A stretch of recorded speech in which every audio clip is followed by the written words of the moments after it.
Shalom Bapak Ibu Saudara yang dikasihi dalam Yesus Kristus. Kembali kita berjumpa dalam renungan firman Tuhan.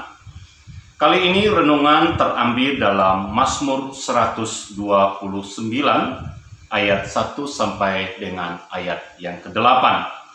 Lembaga Alkitab memberi judul di sana terluput dari kesesakan. Saudara yang dikasihi oleh Tuhan, kita harus mengakui memang tidak mudah untuk menjadi umat Tuhan. Ada orang yang berpikir bahwa setelah dia beribadah, dia tidak akan mengalami pergumulan. Hidupnya akan lancar dan tidak ada hambatan. Allah tidak pernah menjanjikan hal seperti itu.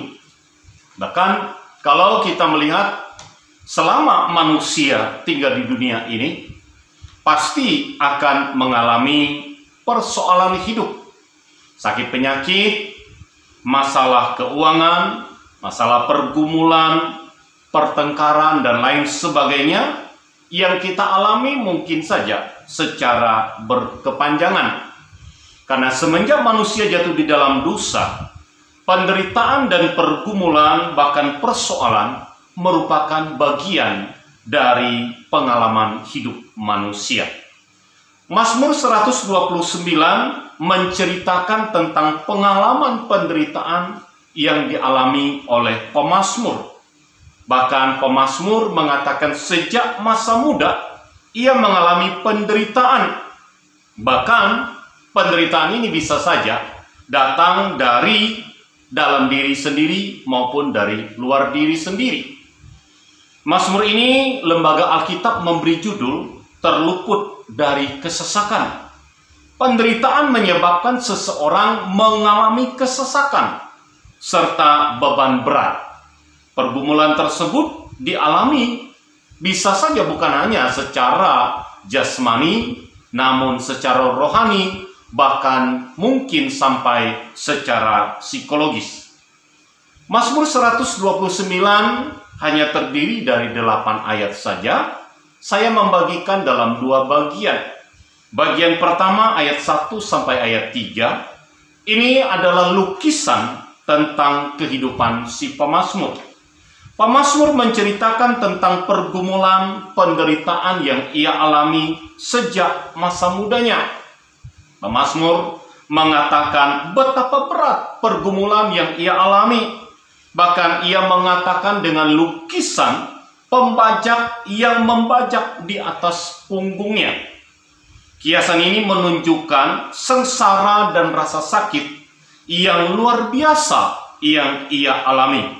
Namun di balik semuanya itu dikatakan Allah campur tangan.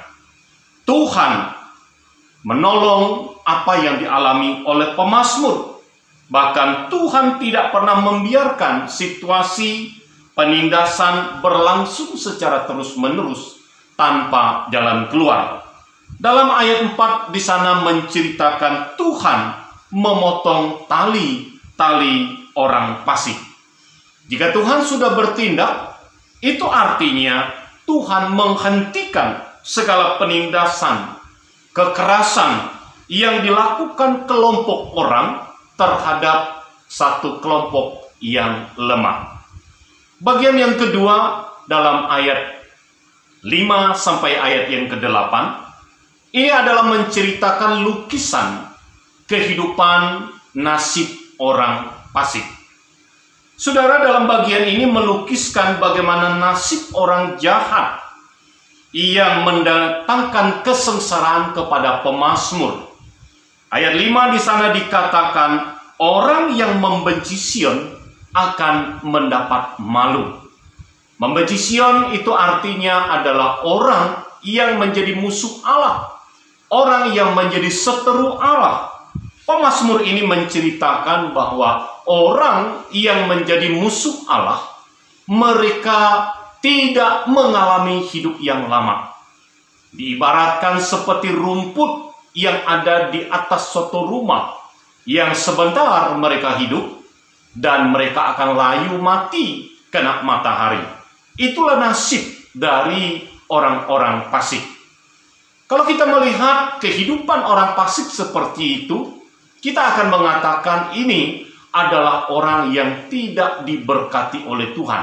Karena apa? Karena di atas hidup mereka tidak ada kata berkat. Yang ada hanya kata kutuk dan sumpah serapah. Saudara yang dikasihi dalam Yesus Kristus, bila kita melihat nasib seperti itu, kita akan mengatakan inilah orang yang tidak diberkati oleh Tuhan. Saudara, Tuhan tidak pernah berdiam diri di dalam pergumulan yang dihadapi oleh umatnya. Tuhan akan menolong membebaskan umatnya dari kemalangan, dari kesengsaraan, dari sakit penyakit. Karena hanya di dalam Tuhan ada jaminan kemenangan dan pengharapan. Karena itu saudara yang dikasihi oleh Tuhan, apapun pergumulan yang engkau alami hari ini, datanglah kepada Tuhan. Serahkanlah semuanya itu kepada Tuhan. Dan percayalah, sebab hanya di dalam Tuhan ada pengharapan, ada kepastian, ada jaminan kemenangan yang kekal dan abadi. Kiranya Tuhan memberkati kita. Amin. Tidak bisa terjadi.